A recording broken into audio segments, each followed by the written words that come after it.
Hey, Mr. Stallone. Thank you so much for coming in. Please have a seat. Yeah, no problem. On behalf of everyone here at Fox, we are thrilled to distribute a film written by you. Yeah, my pleasure. You knocked it out of the park with Rocky and Rambo, and I can't wait to see the sequel to Saturday Night Fever that you wrote. Yeah, it's a great movie. I'm sure it is. So this project is about a cab driver that wants to be a country star? Yeah, So who do you have in mind for the two leads? me and Dolly Parton. Dolly Parton. Brilliant. But we didn't know that you sing. Yeah, I sing Old MacDonald, Tutti Frutti, and... Like Old MacDonald's farm? Here, listen.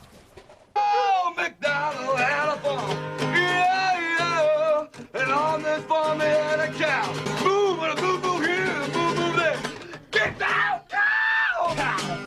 Stallone, you've done it again. Here's $28 million, and I'll see you on opening night.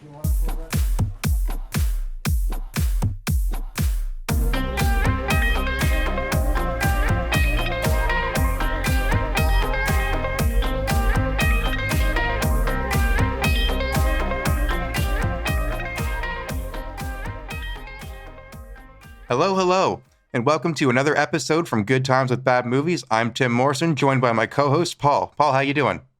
Tim, I'm a little tired today, but I'm pretty good overall, I'd say. So, how are you, sir? I'm swell. We're about to have a hee-haw hell of a time, bud. It's gonna be a rootin' tootin' episode, I would say, Tim. Oh, yeah. Yeah, we decided to watch Rhinestone from 1984, distributed by 20th Century Fox and directed by Bob Clark. Do you know who Bob Clark is? No, honestly, who's Bob Clark? Well, he, besides being the director of this movie, he also directed A Christmas Story and the and the original horror movie Black Christmas. Wow. Okay, I would have never in a million years thought the guy who directed Black Christmas did Rhinestone. Yeah. For real. Yeah, and Porky's. Real. Whoa, this guy has just been all over the place, apparently. Really? Do you know his last film was Baby Geniuses? Really? Wait. So is that the one where the babies they're really smart or something, and then they break into a lab, or was that movie? Yeah, that's the movie. I think they're really smart, and I think they're like CIA operatives. Like, I think that's the idea. Like they're undercover spies. Oh my God. Okay. Write that one down. That's for sure. Oh yeah. Write that down. Oh, it's an incredibly creepy movie to look at watching these babies talk. It's yeah. Okay. Write that down. We're definitely watching this one. Okay. Yeah, we'll get into that someday. So, anyways, he turned his attention to directing this movie, Rhinestone, in 1984. This movie stars Sylvester Stallone and Dolly Parton. The premise for this movie is a country music star must turn an obnoxious New York cabbie into a singer in order to win a bet. You know, it's so weird. Actually, maybe it's not weird. Like, I think it's a real testament to how big Sylvester Stallone was, I should say, that they actually decided that they were going to put him beside, I mean, this is like the 80s. So Dolly Parton's pretty big at this point, I think. This is like one of the biggest country music stars around. And they put Sylvester Stallone with her. And you know, at times when he speaks, I don't mean to rip on the guy, but he just sounds like he's got a mouthful of food all the time. And the fact that they were like, hey, why don't you sing like 4 or 5 songs in a movie with Dolly Parton? That's just like a real testament to how big of a star Sylvester Stallone was at this point, I think. Well, and that Dolly Parton would even sign on with it for it, like to do this movie is, I don't know, but I guess this movie went through a few different rewrites. Like, this movie was supposed to look a lot different. This was written by Sylvester Stallone, by the way. Really? Yes. Okay, that actually explains a lot then. Okay. You know, I mean, I was thinking about this too. The acting in this,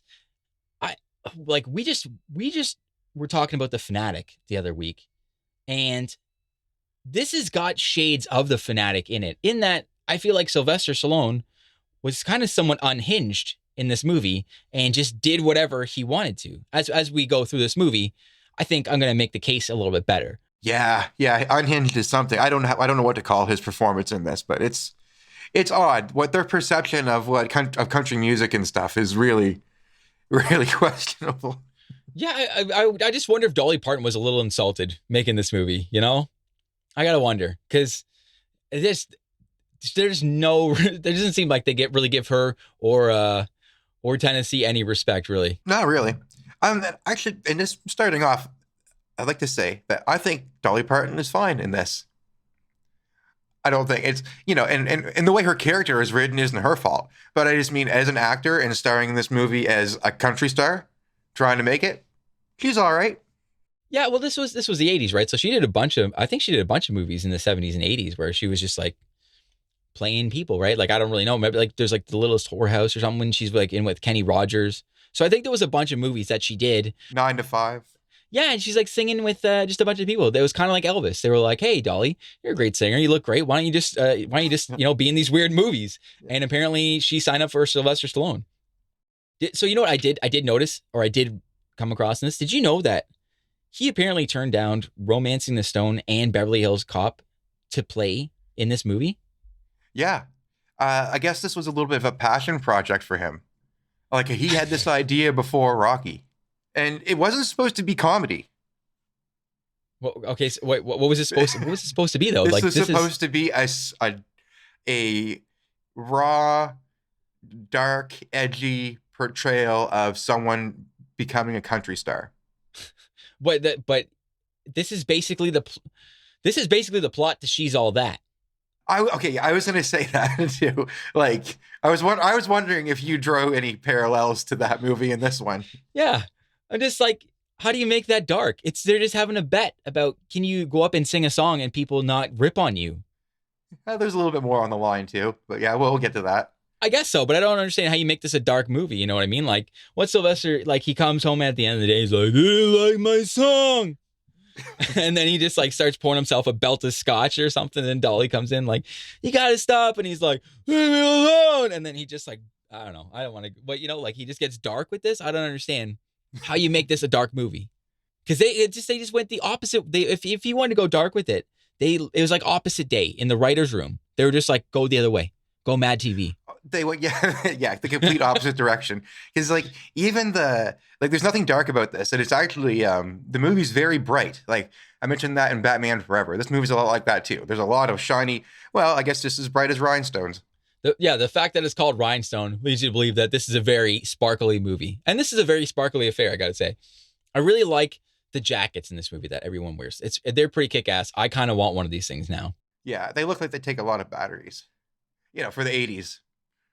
A lot of double Ds. Yeah, there's a couple of those in this movie, actually. Now you mention that. That's right. So what do you say we just get going on this sucker? Let's talk about Rhinestone. This movie starts out in the country state of the United States. New York. Bet you thought I was going to say Tennessee, right? You confused me there for a second. No. Yeah. They're totally in New York here because the first shot you see is the Statue of Liberty. She's all lit up there.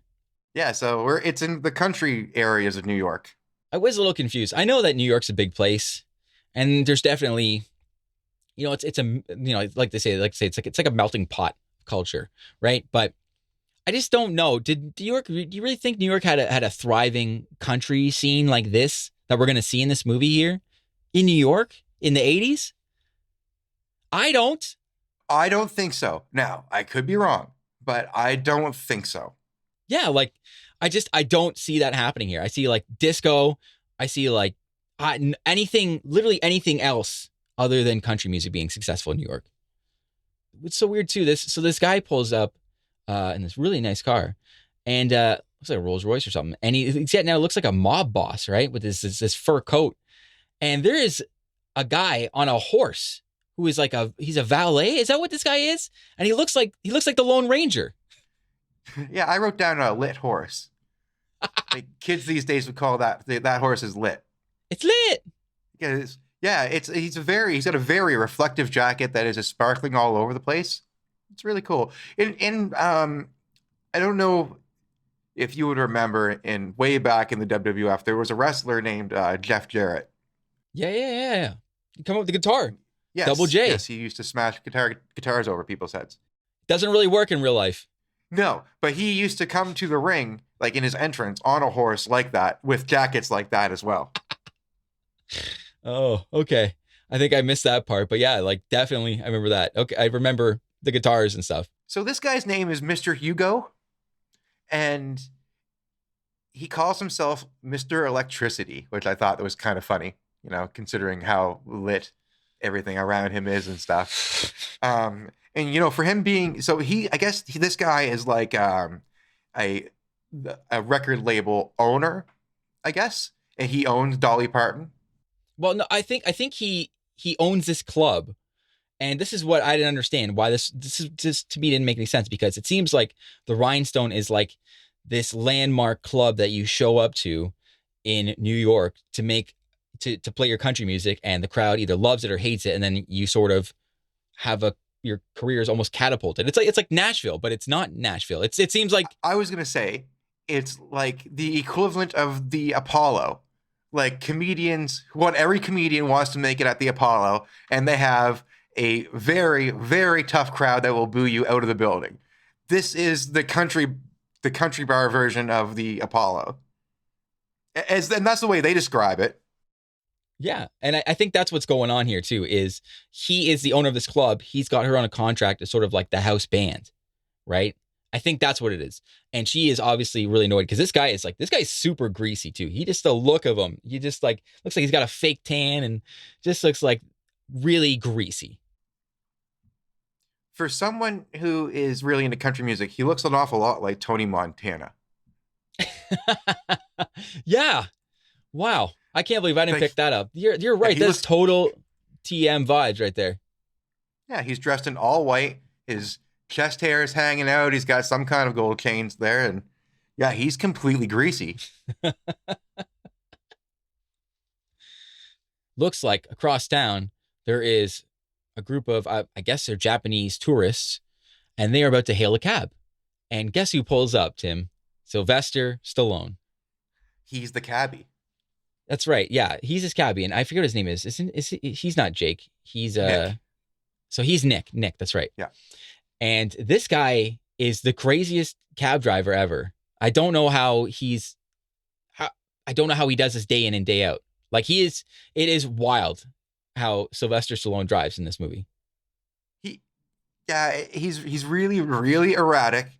He seems like he's on speed or like hopped up on cocaine or something. Like he's very gregarious. And while he's just jammering away at these people, he is completely reckless with his driving.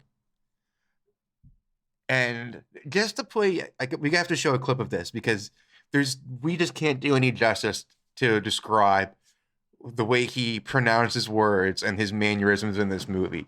Sylvester Stallone, that is. So I'm just going to play you a clip. This is him socializing with his three passengers in the back seat.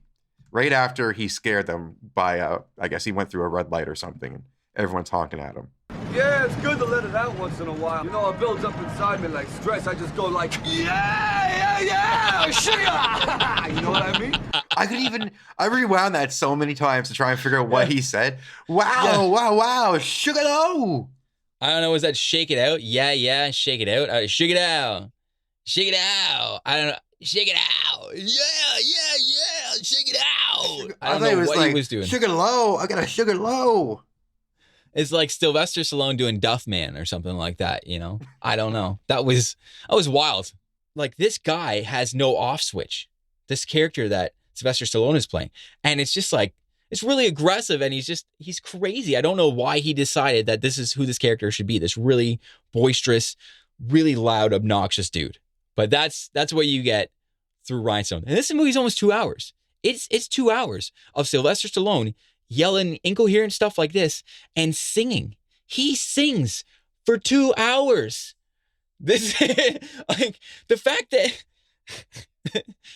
he was like, this is a good idea. I mean, I don't know if, you know, why did you think that this was good? Like, you just sniffing your own farts too much and you're just like, I'm invincible. I can do this movie. I don't get it. It's like those people on American Idol. He probably had a whole bunch of friends telling him that he sounded really good because he's Sylvester Stallone and they want to keep hanging out with him. Yeah, that's true. They're like, you can do it slightly. Yeah, I know I can do it. You see this voice I got? I'm the greatest singer. Like it's like he got punched in the mouth, and it just never or like your mouth got frozen at the dentist, and you never got it unfrozen. Yeah. So just a side note. You know that he talks like that because he had a stroke, right? Really? Yeah. When he Really? yeah. When did he have a stroke? That's why I haven't commented on it. Yeah, he had a stroke when he was like 15 or something. I take it all back. All right, right. That's a wrap on this episode. Yeah. We're done here. All right, didn't know that. Yeah, I figured I'd get that out of the way now. Could have let you go the whole way, but it's all right. Okay, didn't know that. My bad. All right, we'll go back on that. Yeah, but still, I mean, I guess this is before this. Oh, this was not before the stroke. No. I don't know. How do you Obviously not. how do you comment on any of this now? So while they're in the cab, Sylvester Stallone is just talking up this cowboy music, and these tourists they want to see it, so he decides he's going to take them to the Rhinestone bar to see some cowboy music. So I this is the thing. I don't think he actually takes them to the Rhinestone. They want to go to a country bar. They're supposed to go to another bar, and then as we see later, his car breaks down in front of the Rhinestone, and then he's like, "Hey, where are you going?" Because they get out of the cab. Right before we get to that part, we're still at the Rhinestone bar here, and Dolly Parton is with her boss, her greasy boss, and this guy is obsessed with finding the new biggest country star. And it's amateur night at the Rhinestone, and the country the cowboy crowd are feeling really hyped up and ready to trash anybody who isn't that good. And we get this guy's number one pick. I can't remember what his name is, but this guy comes on stage and he's dressed in all black. He kind of has a little bit of a Johnny Cash vibe. That's definitely what he's trying to go for sure. And he is not Johnny Cash, as we'll see. But this, it's I don't know, because this guy starts playing a song now about his girlfriend. She got sucked into a tractor or something, and with her wedding dress, and the crowd is like losing their mind in it. They think it's the funniest thing they've ever heard, and it doesn't seem like it's supposed to be serious to this guy or something too. Well, no, I think they're laughing because it's so stupid, but it is serious to him. This is like a sad song. Yeah, I don't. I honestly was laughing quite a bit too because he's singing about his wife being sucked into a tractor and getting chopped up into pieces, and then the dog dove into the tractor after her, and now he's just a sad, lonely mess because his wife and his dog died. Yeah, it was pretty stupid. I mean, that part was kind of funny, yeah, but it was only funny for like a second. These people are like pissing themselves, they're like falling over tables. People are spilling drinks. They're like choking, and they played the full song. Like you think that they would have just booed him off stage, but we actually got like 3 minutes of this whole song about his wife being sucked into a tractor. I know, yeah. That's why I thought the crowd was gonna get a little more rowdy. This seemed like this was supposed to be like, the bar in Roadhouse, but like, they're up there playing, and Jeff Healy's got like there's a cage in front of him and stuff. So yeah, but this is not it. And they're not even throwing like whatever, popcorn or peanuts or beer bottles. They just kind of just laugh at him. Dolly Parton, in spite of him, says that she could pick anybody to become a star. And he doesn't believe that. And she's like, yeah, sure, I can. So he's like, okay, well, let's make a bet. I'll pick anybody, and you have 2 weeks to turn them into a star. They have to come here to the Rhinestone and perform successfully for one song. If Dolly Parton isn't successful, along with extending her contract by 5 years, she also has to have sex with him. And she agrees to that. I feel like that's probably illegal. Like that's just a shy step away from prostitution, is it not? Yeah, I would say so. This greasy guy starts picking out a bunch of people, and most of them, it seems like they're homeless. And Dolly's like, not happening, dude. So this happens a couple times, and eventually it gets to the point where she's just like, you know what? The next person that shows up in front of me, that's who it is. Whose car breaks down in front of the Rhinestone? But Sylvester Stallone. So they take Sylvester Stallone out to dinner, and they completely tell him about the bet. That's the one thing, the biggest difference between this and She's All That, is that he's actually in on the bet. I guess so. It's really weird too, because yeah, they just sit him down. They're like, we want to make you a country star. Well, she does. I'm gonna bet against you. And it's weird that everyone in this movie just hears the stipulations. Well, minus some of the sex part, I guess. And they all just kind of like, they're like, oh, that's interesting. That's what you're doing. Cool. That's right on. Like, they don't ever ask Nick, or Nick never kind of questions this. They're always just like, oh yeah, like let's do this. It's very accepting how much they're like, yeah, you're gonna give me country lessons here, and I'll just not be a cabbie for a bit. Well, and part of this too is that since his cab is trashed, this greasy guy has to pay to get his cab fixed. So Nick does have some skin in the game, so to speak. So at first, Sylvester Stallone wants nothing to do with this bet and leaves. But the next day, Dolly Parton goes to the taxi place to find Sylvester Stallone, and the interaction she has with this guy, who, like, the owner of the taxi place, is really confusing to me. She asks him where Sylvester Stallone is, and he's like, basically, I don't know who you're talking about. Sylvester Stallone shows up in this trash cab now. And for some reason, he's lying down in it. I don't understand why he's like actually lying on his back as he drives this taxi cab into the garage. Dolly Parton confronts Sylvester Stallone and convinces him to go and participate in this bet. Then they go to Trump Tower, because that's where Mr. Hugo, the boss, lives. Yeah, I don't know. He lives in Trump Tower. Anyways, he's got a similar tan, you might say. He does. And basically, while they're there, he just agrees to do the bet. Like, we just see the same conversation that we just saw. And while Dolly Parton and her boss are finalizing the bet, Sylvester Stallone's just walking around messing with different pieces of art. And there's this one little mannequin piece of art type thing, like a mannequin statue. And Sylvester Stallone makes a couple cancer jokes because the mannequin's bald. And did he? I didn't even pick up on that. Wow. Yeah, he rubbed his hand over the head, and he was like, "Oh, what's your story? Radiation?" Yeah, that's a knee slapper for you. Wow. All right. Okay.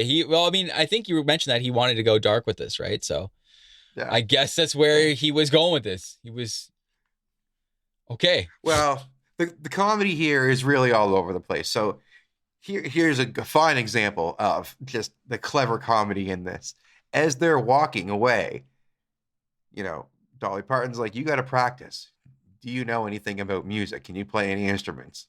And he says, "I have an organ at home." Dolly Parton says, just wait. Dolly Parton says, "I want to see your organ." You get it? Yes. And he says it's a big organ or something like that too. And then someone like looks over at him and he's like, "Yeah." And she's like, "Well, how big can your organ possibly be?" Oh, yeah, this is just great stuff. Yeah, it's like the comedy goes between like Sam Kinison and like Carrot Top. There's like prop jokes, and then we're going like super dark and like off the wall. So we're going to the funeral home where Sylvester Stallone lives, so he can show Dolly Parton his organ. Yeah, his father runs a funeral place, and he lives it upstairs. Like when we see his dad kind of looked like the tall man from Phantasm. That's what this guy reminded me of. Yeah, he does. Sorry. You know what? It's like his dad looks like a cross between Henry Winkler and the guy from Phantasm. I'm glad you said that, because I was thinking the Fonz the whole time. Like when I first saw him, actually, I thought that might be Fonz, but then I was like, no, wait a minute. This movie was made in 1984. While they're there, Dolly Parton asks Sylvester Stallone to show her what he can do on the organ. And we have to show another clip.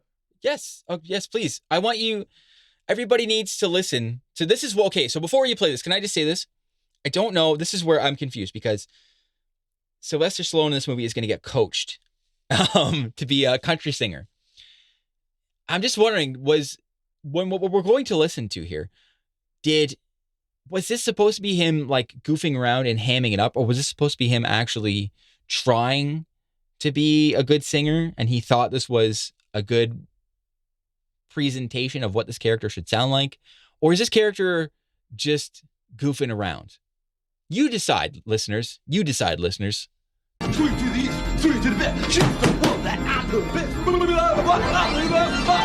Got a girl named Daisy. She almost drives me crazy. Wow! Dude, hallelujah. Like the mannerisms and stuff he does, he goes. Yeah, it's just like, again, this is like watching Moose do Great Balls of Fire. Like a lot of weird choices. Man, it is. This is wild. And while he's belting out Tutti Frutti by Little Richard, there is a service going on here. It's straight down. It's directly below them, and he looks underneath of his stool, and just like 8 feet below them. Everybody can see them. They're not even like behind. They're not behind a wall or a window or anything. He was just going on like that in the middle of a funeral.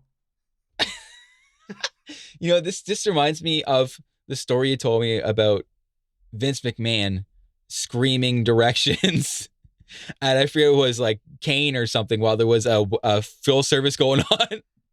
Yeah, there's Triple H in a Kane mask. Yeah. Yeah. I don't recommend people look that up. We can totally unpack that later on in another episode for sure. But that's kind of what this reminded me of. I was like, yeah, that's a bad vibe. You think the dad would have been there right away, though, been like, pull the plug on this one. Because he's just kind of like playing the keyboard for like 40 seconds before he even breaks into Tutti Frutti. So his dad comes up and is complaining because, he's ruining the funeral. And then he gets a glimpse of Dolly Parton and he turns into creepy dad in like an instant. And he takes Sylvester Stallone aside to tell him that if he needs any help, wink, wink, with her, then to let him know. Which, now, I don't know for sure, but it sounds to me like Sylvester Stallone's dad wants to tag team Dolly Parton with his son. Oh. I know. Oh. Look, I know. I didn't come up with that. This is just what the movie is offering, and this is what I'm perceiving to happen here. I'm glad you told me earlier about the poor fate that Sylvester Stallone suffered, but you've taken so many bullets out of my chambers. We cannot go down any more paths, which is good because you shouldn't make fun of people that have suffered strokes. That's just a very important message to get out there, folks. Just want to let you know, I don't condone that. So they decided to go eat supper with his family, and his mother is she's serving food and she's just chucking plates of food around, like knocking dishes over and stuff. And I guess it's just because she's jealous of Dolly Parton being there for supper. Well, yeah, she's probably pretty territorial. She sees how Henry Winkler's sizing her up. So obviously she's feeling a little jealousy, but she's kind of give it to the guy in Italian too, right? A little Italiano, like, hey. They don't approve of Sylvester Stallone going to chase his new dream of becoming a country star. She would rather he just stay here in New York and be a pastry maker. Why? It's a noble job, I suppose. Yeah, he's already a cab driver. Why does he need to change careers and become a pastry maker? That's a good point. They have a funeral home. They could. I could see if they had like a bakery and they're like, hey, you can stay here, son, and be a pastry maker. So Dolly Parton tells Sylvester Stallone's family that she is going to take him to her hometown where she learned how to be a country singer. Dolly Parton's hometown, if you've ever seen the movie Deliverance, it's the movie Deliverance. It looks like your stereotypical hillbillies and stuff that are all around. There's no pavement, dirt roads. Farm animals are just running free because that's just the kind of area that it is. Like there's sheep and chickens and ox all over the place. But then there's also cars. So this is a real place, hey? I looked it up. So I think it's called Leaper's Fork or something like that. And it's like, looks like it's maybe a couple hours outside of Tennessee, and it is in the middle of nowhere. I looked this, and I think there's like a couple hundred people that I think it was like 600 and some people.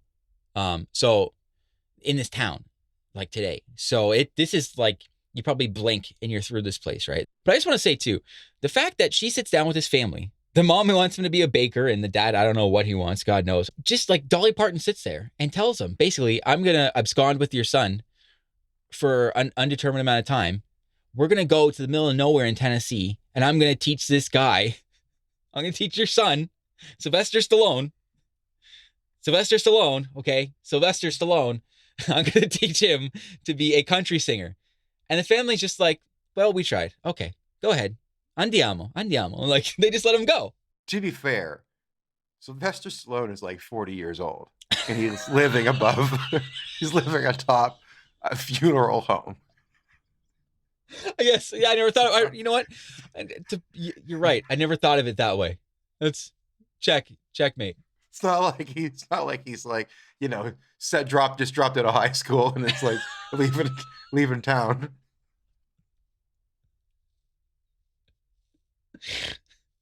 Yeah, I guess so. You might be right there. Okay, that's fair. The dad's like, look, if it gets him out of here and he's not playing Little Richard for a week. Yeah, they're probably like, we got nothing else. Yeah, go ahead, try it.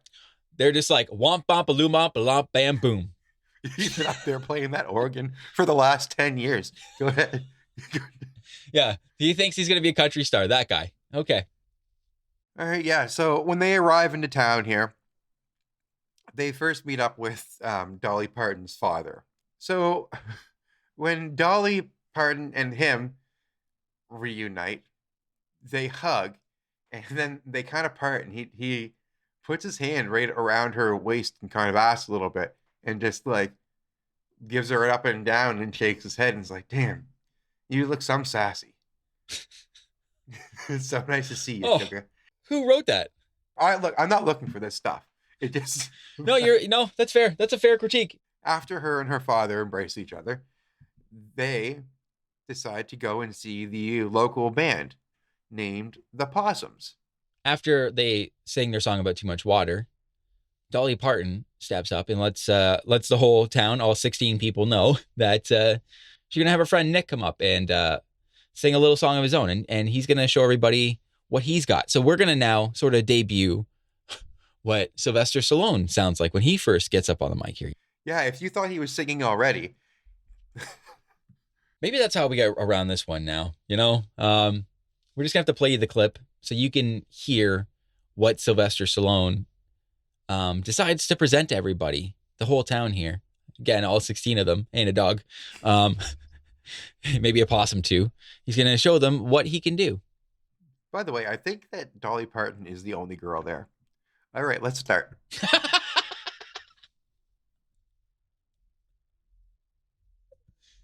Wow! Big feet, 5, 5, 4, 4, 4. Looking like a man, here she comes. Wear the wig and a matching shades, got high heel sneakers and an alligator bag. It just goes on like that for like 20 more seconds. So this is where I was confused. Like, is he supposed to be actually trying, or is he supposed to be making a mockery of what's going on here? Because to me, it seems like he is making a mockery. He's taking the piss this entire movie and making fun of these people. Because that didn't seem like that was trying to me, Or is this guy just is he so over the place, like all over the place, that this is just who he is? He's just on 11 all the time? Yeah, like, is this actually what he believes country music is? Or is he just being ignorant? Yeah. I'm just so blown away by this. And the fact that Sylvester Stallone, again, thought that he could get away with this, and maybe not get away with this, but the fact that he thought that he could pull this off. This is this is crazy. So after he plays that song, they ask him to play something country. And he plays Old MacDonald Had a Farm. Again, everything we just said. We're not going to rehash everything we just said, but what the hell? Why would he play Old MacDonald had a farm. Is that like an insult for people who? I think this is like your ABCs of country music, right? It's like Don't Tell My Heart and Old MacDonald. Those are the two songs you start. Don't tell my heart, my ache and break it heart. You start off with that. No. Hoo-hoo. I'll quit this podcast if you ever do that again. I don't ever want to hear that song ever. I got friends in low places. That's a good song. Right after this, the first lesson that Dolly Parton gives Sylvester Stallone is how to really sing Old MacDonald Had a Farm. I couldn't believe it when they were actually started singing it slower, and she was like trying to get him to like really feel it and stuff. The next step in the country music lesson is how to eat your supper. So Sylvester Stallone, naturally, is eating it wrong. He is not mixing his peas with his mashed potatoes. And Dolly Parton makes a very big deal out of this and makes him mash up his peas into his mashed potatoes. Then he goes to put gravy on the mashed potatoes. But that's wrong, too, because you're supposed to dip your biscuit in the gravy and then put it onto your plate. So, of course, what is like this stuff? Like the stuff in this movie, like right around now is when I was watching it, I paused it and I thought, what? Why is this even here? Like, why is this even in this movie? Did like when people were like combing this script, like this movie need to be like near 2 hours long? It definitely did not. But you're talking about this now. This is kind of like in Pretty Woman. When Julia Roberts is learning what all the forks and the spoons are, right? Except now he's just sitting there learning what he's got to dip his mashed potatoes in or whatever. But yeah, so they have a bit of a quarrel about all this stuff. He gets mad and he storms out. It looks like he's just gonna go walking around this one-horse town in the middle of the night.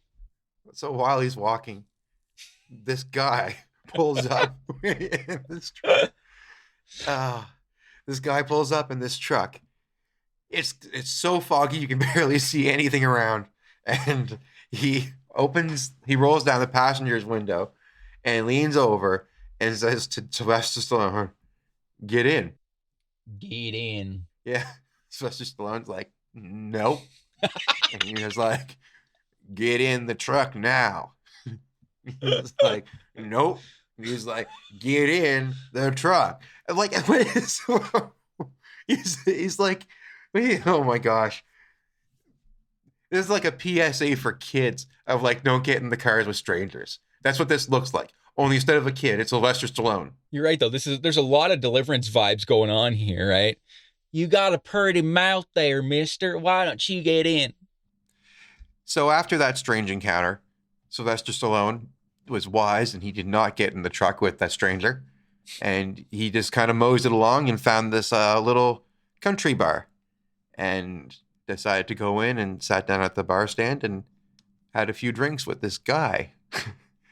and this guy he's just really, really chummy with Sylvester Stallone. And he also says that he really likes the foam in his beer. And when he lifts the mug up, there is no beer in his mug at all. It's all foam. Again, I think that was supposed to be a joke. But anyways, he has a question for Sylvester Stallone. Hey, let me ask you something. What's it like to take heroin? Excuse me. Where did that come from? I don't know. I think that's okay. So when you said Sylvester Stallone wrote this and had a bunch of rewrites, and he said that he wanted to make this a dark movie, that's the only thing I could think would be the reason for this. Why would you? Why? Like, we're going there. We're going to H-Town. Like, why? It's like as if all these people out in the country, they're all wondering, like, what's it like to do heroin? Y'all tried heroin before? whenever I meet some city slicker, I'm going to find out what it's like to do heroin. So he spends the night there drinking, and he wakes up sleeping with the chickens out in the farm area the next day. Dolly Parton finds out that Sylvester Stallone was actually drinking with one of her exes last night. The guy who was curious about doing heroin, that was her ex-boyfriend. Gee, I wonder why that didn't work out. Now, next, it's another lesson for Sylvester Stallone. He's going to sing a new song. I don't know who wrote this. They didn't say. But the song is called Drinkenstein. All I can do is just go on YouTube and type in Drinkenstein. We could play a clip, but it won't do it justice. Actually, we'll put a link for the Spotify song so you can listen to it on Spotify or iTunes, because we just can't do it any justice. The getup that he is wearing is insane. Okay, so I would like to take a crack at what he's wearing here, if I could, because I think that at this point in the movie, when I saw this, I couldn't stop laughing. He looks like he should be a member of one of the Chuck E. Cheese bands. You know what I mean? He's got on this Pharrell Williams. Well, yeah, you're right. It's a Mountie hat, and it's got these two raccoon tails going off it, kind of like French braids, somewhere between French braids and weird ponytails. And he's wearing a red shirt, and he's got a yellow tie, and this weird. It's a vest, but there's all these weird colors on this and stuff. They're little dots and lines and stuff. And the shirt that he's wearing has leather sort of tassels on it. I guess this was supposed to be funny. This blew my mind. Yeah, this is so confusing to look at, and yeah, you have to wonder if was it supposed to be funny? I don't know. He does look hilarious, but it's not hilarious. It's not hilarious in the story. It's hilarious to see Sylvester Stallone dressed like this. You picture him as Rocky. You don't picture Rocky wearing stuff like this. You know what though? I guess because the band looks like everyone else looks like they're smiling at this guy. So I think they're probably this is probably them taking him for a ride now. They're like, oh, you want to be like us? This is what you need to wear, because this is what all the cool kids wear when they sing country music, dude. This is what old MacDonald wears.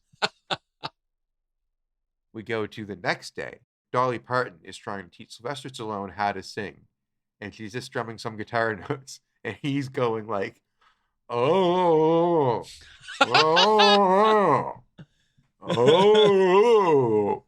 And that's what he's trying to do, match the notes or get into key. He really left himself vulnerable in this movie. I think that's a nice way to put this. You know what? I think that's a fair thing to say too, Paul. Kudos to Sylvester Stallone for being into this and trying real hard, because you know what? He is trying. This is not a lazy performance. You're totally right. He's not really phoning this in. This is him out, experimenting out in the great beyond of his acting skills. This is something else.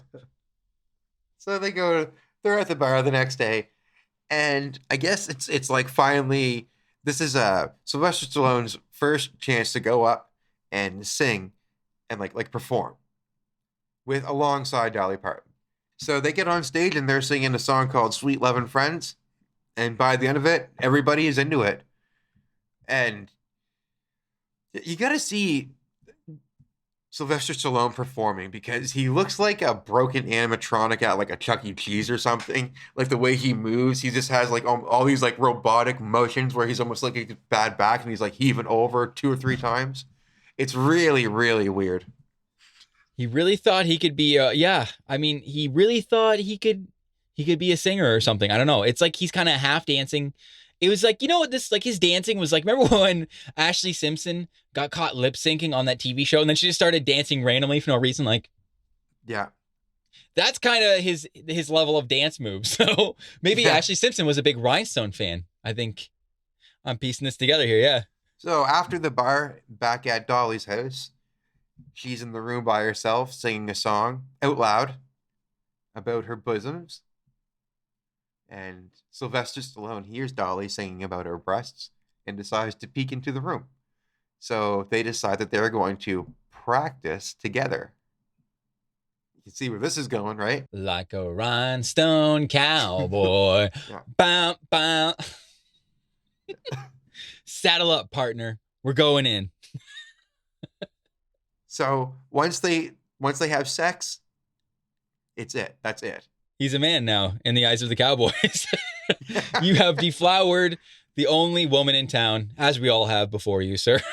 It might just be Dolly Parton. It's like, you have deflowered Dolly Parton. You're now ready to be a country star. You're right, because this is enough to now put them back on a plane to New York. This is so weird too. I thought about this earlier. Like, why did they need to go to Tennessee to do any of this little weird cowboy boot camp? Like, she could have just made him mashed potatoes and gravy and been like, dip your biscuits in here, y'all.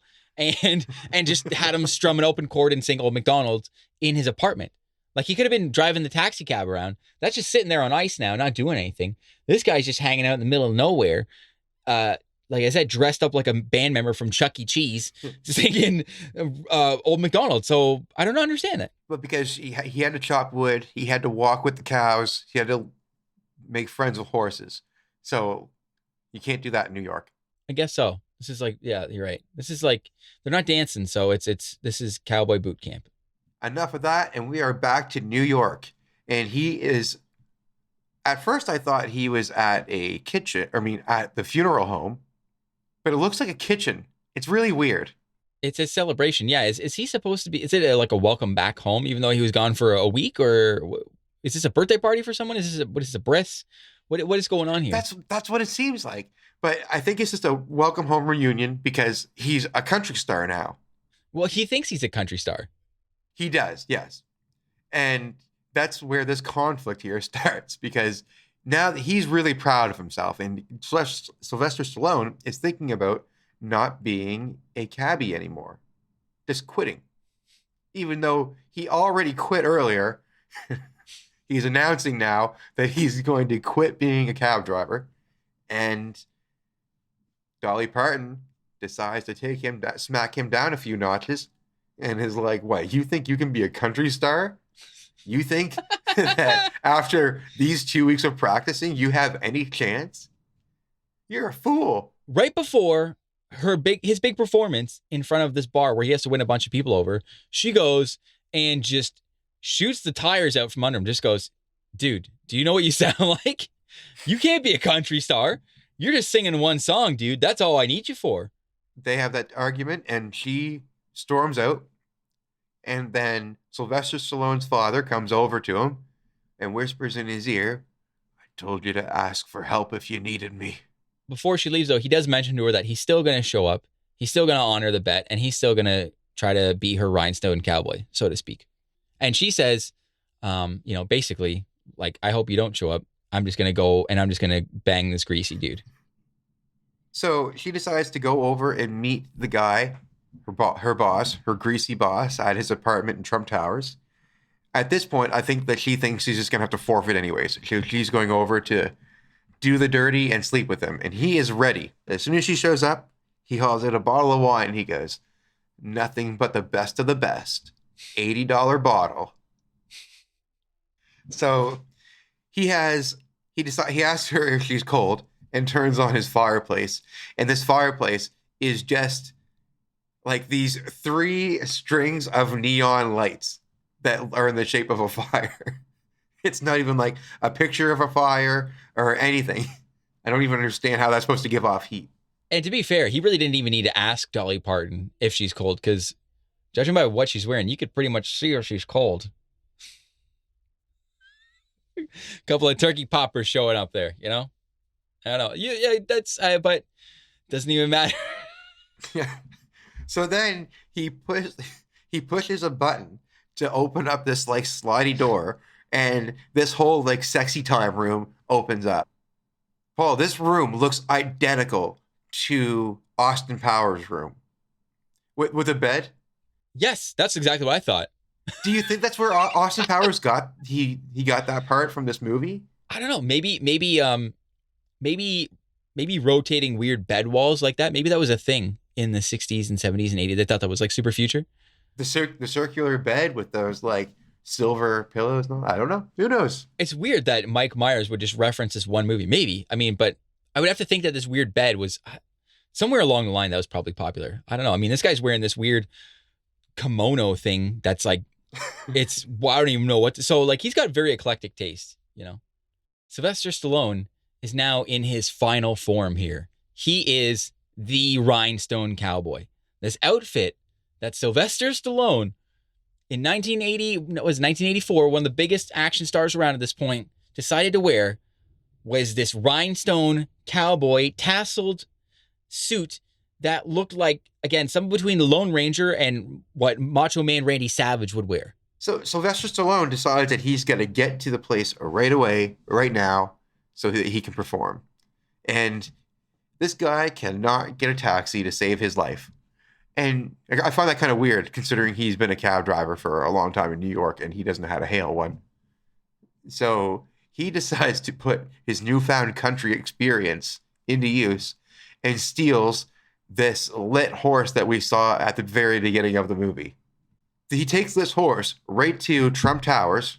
Stallone shows up to FU's apartment, and this guy is now gone beyond just trying to have consensual sex with Dolly Parton. It sounds like he is doing something that I'm just going to white glove, and I'm not going to say the word. We all know it rhymes with grape, though. I'm not laughing at the act. So eventually Stallone just kicks the door down and just kind of chucks this dude out the door. And that's pretty much it. Yeah, they have the same running joke that they had earlier where they argue about who's going to beat up who. And while they're arguing, they're both beating up the person.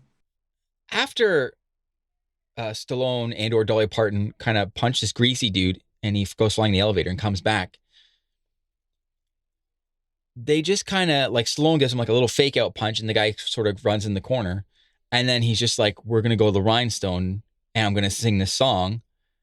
And everybody just kind of snaps back into being the normal movie again. Like, this guy didn't just try to R-word Dolly Parton 3 seconds ago. And he's like, okay, let me get dressed. I'm going to go to the club. Like, did you find that weird too? Yeah. I didn't even consider that. But yeah, he did get changed and he showed up and they're all acting as if nothing happened. Yeah, like, we're just going to continue on with this gentleman's bet. You know, like,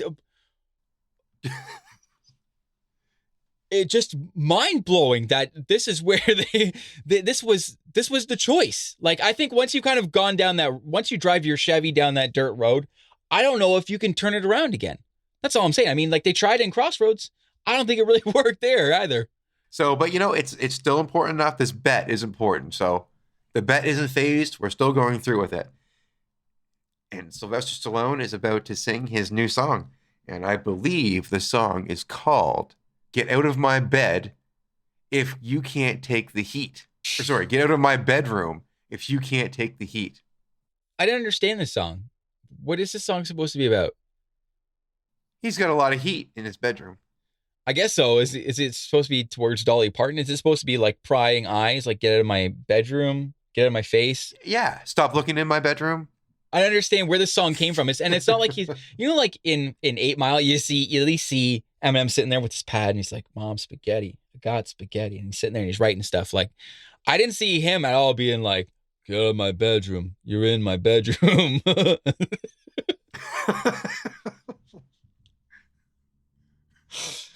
Could you imagine that? An 8 Mile with Stallone?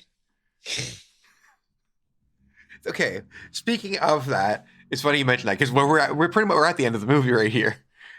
So he starts singing the song, and the people here, just like at the Apollo, if they don't like it, they're just booing him off stage. They just can't. They just don't want it. They don't want to take any of it. So Sylvester Stallone is like, all right, we're gonna do it my way. So he's like, give me a beat, and they start doing a beat and a little like bass riff, and Sylvester Stallone starts like strutting and being like, give me a yeah. It was yeah. Where's all the horny women at? And all the women scream. And by the way, that's not an exaggeration. That's exactly what he says. He asks, "Where are all the horny women at?" And every girl in there screams.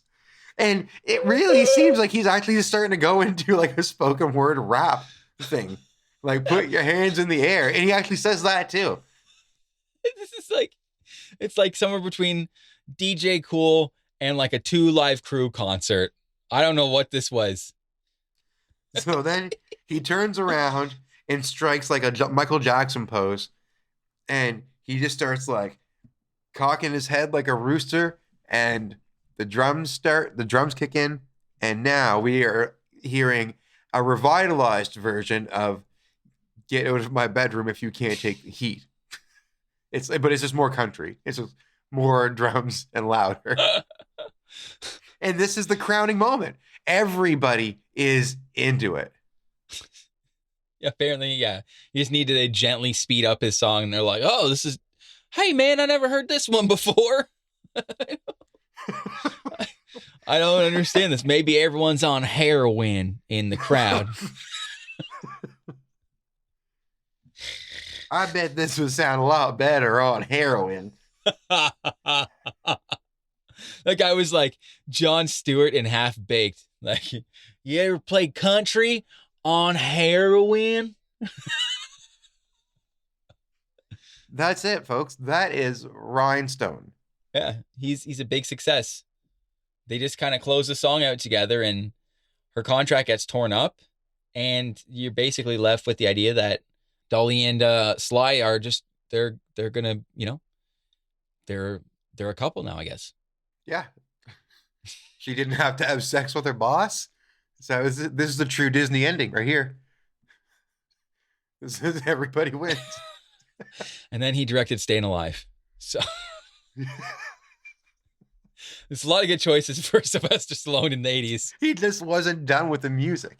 When you get that bug, Paul, when you get that bug, you know. So what? You're going to get knocked down a couple of times. You got to keep going. You know, as far as bad movies go and some of the crap that we've had to watch, I'll be honest, I thoroughly enjoyed watching this.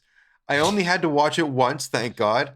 So a lot of the other ones, I end up having to watch it 2 or 3 times for the sake of taking notes or just how wacky the story is.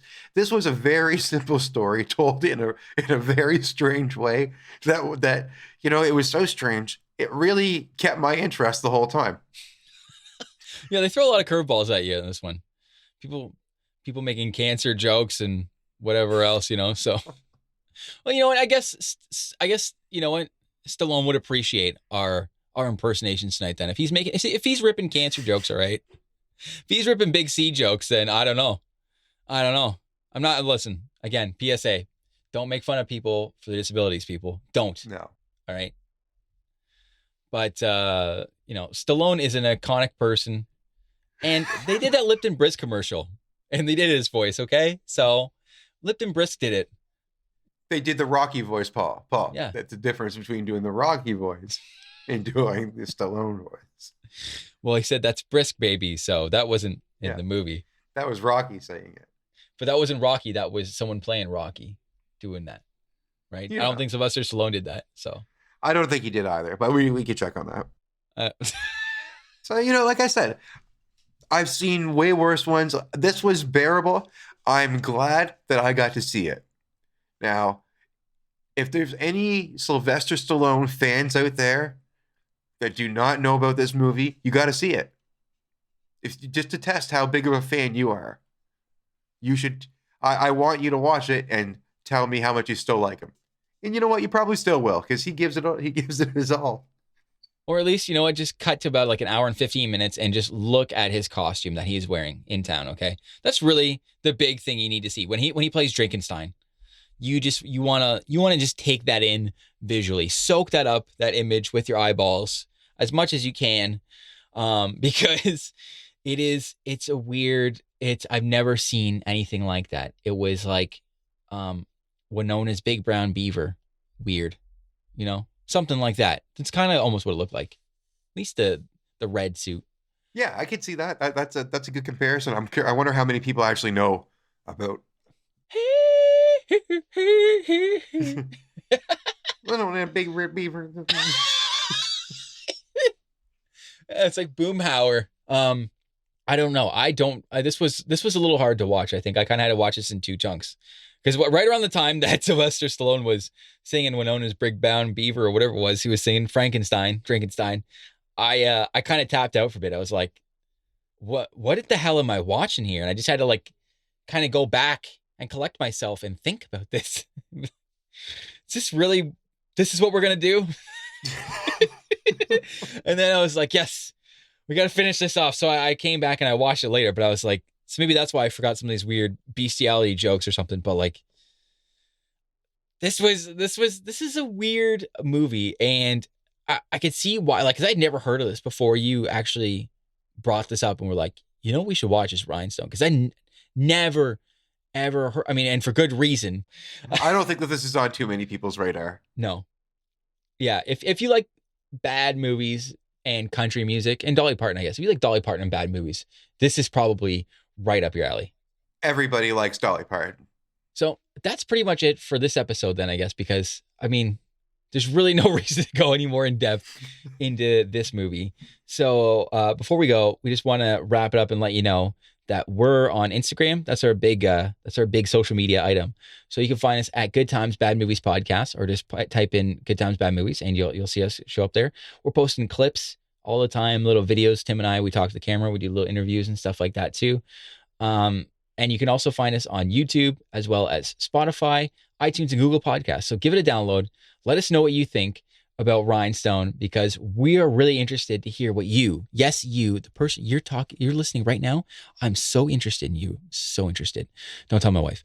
We want to know what you have to think about Rhinestone. Like, just watch Drinkenstein. That's all.